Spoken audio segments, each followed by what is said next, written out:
E como no último vídeo disseram que o início desse vídeo aqui parecia o começo do Globo Repórter, eu vou fazer uma abertura diferente, tá bom? Hoje eu vou responder várias perguntas de vocês nesse nosso 14º Perguntas e Respostas. Eu sou Marcelo Vieira e este é o canal Aeromodelismo é Assim.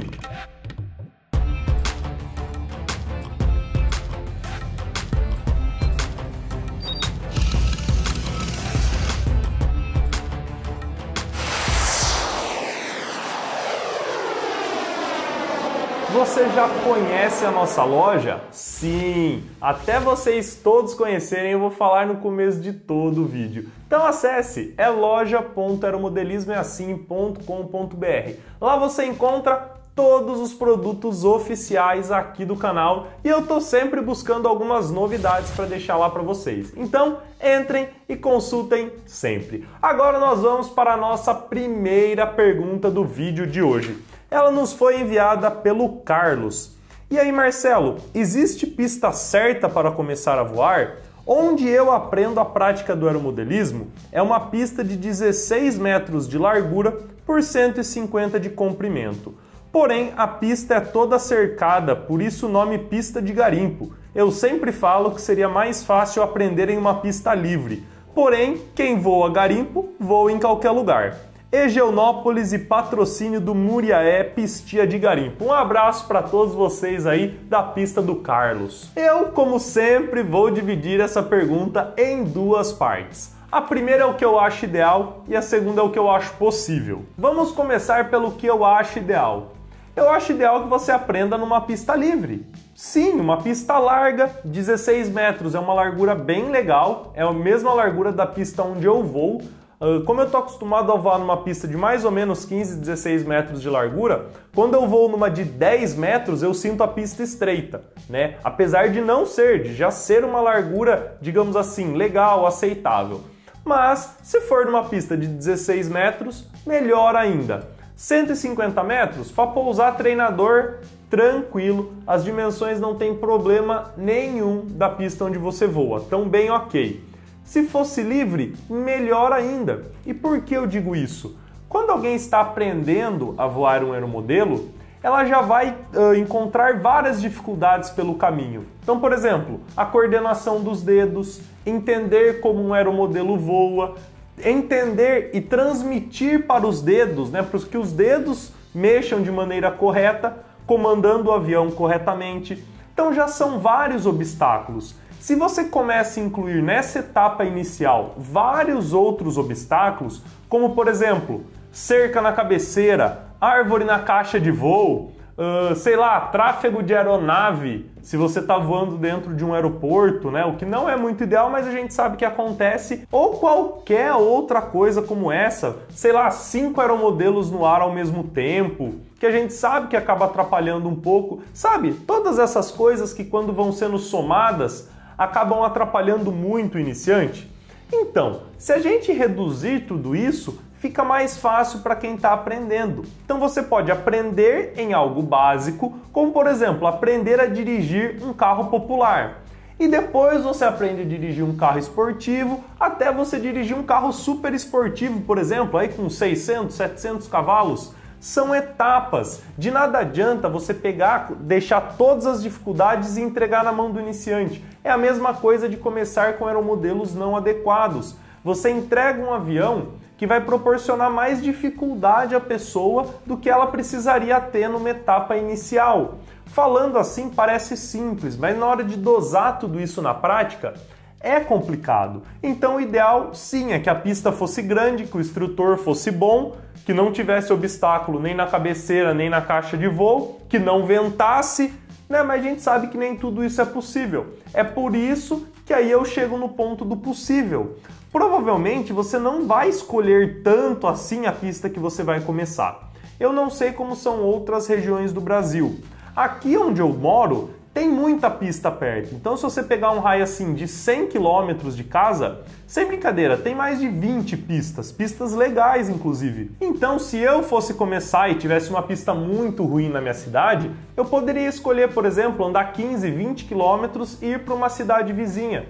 Mas eu sei que a realidade de todo mundo não é essa. Então, às vezes a pessoa vai começar a voar num clube que você já tem que se deslocar bastante para chegar lá, e chega lá, é o único num raio de 500 metros. Então, não tem muito como escolher, não tem como ir para outra cidade. Então, você vai aprender voando lá. Ou outras pessoas que não querem, não podem, ou qualquer coisa nesse sentido, que escolhem não aprender a voar em um clube, vai voar onde dá, onde a pessoa conhece. Às vezes não é o melhor, mas é aí que eu falo, é o possível. Então, comece na pista que é possível você voar. Ok, Carlos? Lógico, é sempre bom ter uma pistona toda livre, mas se não der, voa onde é possível que um dia você chega lá. E eu concordo, quem voa numa pista apertada, voa em qualquer outra pista.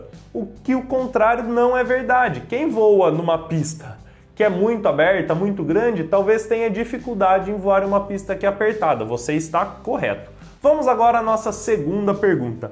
Ela nos foi enviada pelo Eudo. Marcelo, eu uso bateria de níquel metal hidreto 4.8 volts em meus voos. Existe algum macete para saber se está na hora de trocar esse tipo de bateria e não ter que saber disso da pior forma? Sim, Eudo, existe. O que você pode fazer para saber se uma bateria tá boa? Bateria não fica ruim de uma hora para outra, tá? A não ser que você faça uma caca muito grande nela, não é assim, ah, tá boa, pum, tá ruim, caiu o avião.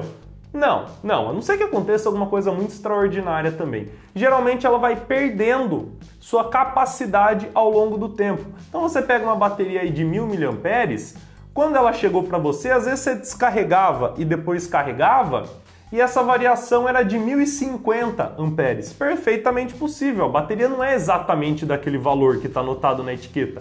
Aquele lá é só um valor nominal da bateria. Com o passar do tempo, como eu disse, ela vai perdendo essa capacidade. Então pode ser, sei lá, que daqui a alguns anos você vá carregá-la e depois descarregá-la e só saia 600 mAh da bateria. Aí eu te pergunto, uma bateria que está com 60% da sua capacidade nominal deve estar boa? Eu imagino que não, né? 10, 20%, ok, mas quando perdeu 40%, 50%, 60% da capacidade, aí não, aí já está na hora de trocar. Então essa é uma boa dica. Carregue a bateria, descarregue e veja quanto saiu dela, tá? O importante não é quanto entra, mas o importante é quanto sai. Se estiver perto do valor da etiqueta, tá ok, se não, já aproveita e troca essa bateria que é bem mais barata do que consertar o seu avião inteiro.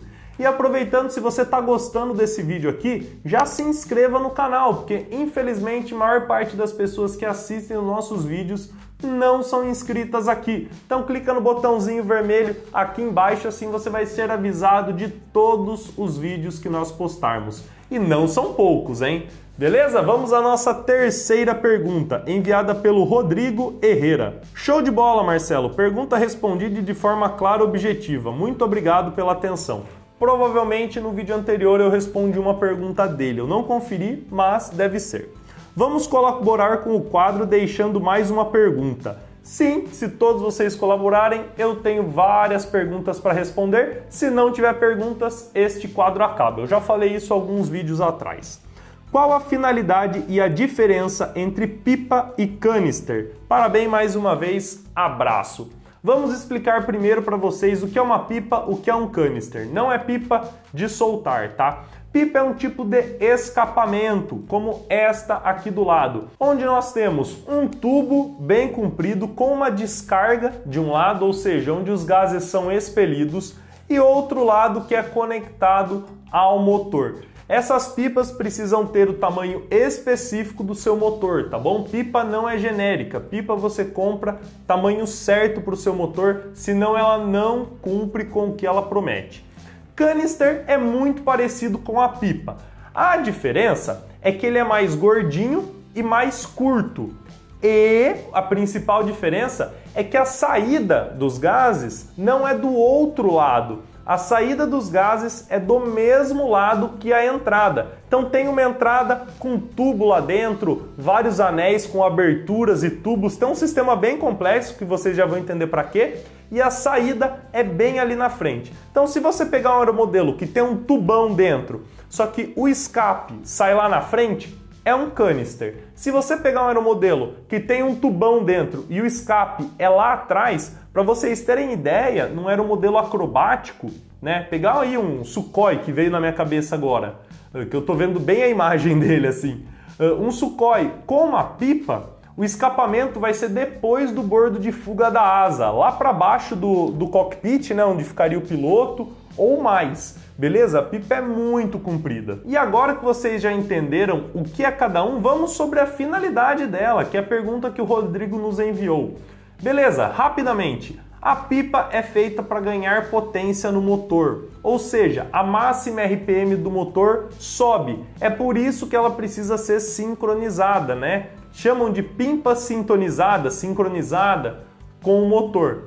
Ela funciona de maneira correta no seu motor e faz com que a RPM máxima seja maior do que a RPM atual do motor, né? Que seria com o muffler ou com o escape tipo Pitts, que são outros tipos de escape. Ah, isso danifica um pouco o motor? Sim, está trabalhando com sobregiro no motor, consequentemente gira mais, consequentemente desgasta mais. É viável ou não é viável? Vai de cada piloto. Então a pipa aumenta a potência do motor. Porém, ela traz alguns problemas consigo, né? Nem tudo é perfeito nessa vida. Toda modificação que você faz, você melhora uma coisa e piora outra coisa. A rotação máxima fica bem mais alta, só que média RPM e baixa RPM acabam ficando um pouco mais instáveis. Então você melhora a alta e piora a média e a baixa RPM. Já no canister, não é isso que acontece, a finalidade é um pouquinho diferente. Ele é feito principalmente para que o motor fique mais silencioso. Talvez aqui pra gente no Brasil não faça muito sentido, mas em outros lugares, ou talvez algumas pistas aqui mesmo, você não pode fazer muito barulho, porque senão você atrapalha a vizinhança. Alguns campeonatos, como inclusive o IMAC, se você puxar a regra dele, também tem F3A, com certeza, é clássico do F3A, o limite de ruído do motor, você precisa ter um limitador de ruído. E quando você põe o canister, ele deixa o motor mais silencioso. Porque lembra que eu falei? Tem uma série de arruelas e tubos por dentro, várias coisas, pesquisei, vocês vão ver que é bem interessante. E que abafa o ruído do motor. Então essa é a principal função do canister. Pelas informações que eu consegui, eu nunca utilizei um desse. Meu extra tem o escape comum, né, que todo mundo usa, que é o padrão do motor já. Pelas informações, alguns dizem que a potência sobe, outros dizem que a potência não sobe. Se você já usou canister, escreva aqui embaixo, melhorou a questão de potência ou não? E uma outra questão é que a aceleração fica mais linear. Então a média rotação, a transição, fica bem melhor do que com o escape normal. Então essas são as diferenças, Rodrigo, do canister. Espero ter respondido a sua pergunta. E vamos à nossa quarta e última pergunta de hoje, enviada pelo Dudu. Marcelo, ótimos tópicos aí, parabéns. Cara, minha dúvida é a potência de servos. Sei que existe vários modelos, tipos, planador, acrobático e tal, porém, um avião que pede servo de 10 kg, será que precisa mesmo disso? Teria como calcular a força que o comando precisa? Exemplo, se você forçar 10 kg em um horn do leme, por exemplo, é arriscado você partir ele ao meio. Por que isso não ocorre em voo? Bem, Dudu, vamos responder a sua questão. Tem muito erro técnico aí, questão de termo, torque, força. Vou tentar explicar da melhor maneira possível. Primeira questão, que inclusive que é um erro comum, a maioria dos aeromodelistas não sabem disso. Servo não tem força, gente. Servo tem torque. Qual que é a diferença de força e torque? Força é a força com que eu puxo o meu braço aqui, por exemplo. Torque é a força de rotação. As unidades de medida são diferentes e se vocês observarem em qualquer servo aí, qual é a unidade de medida que eles usam?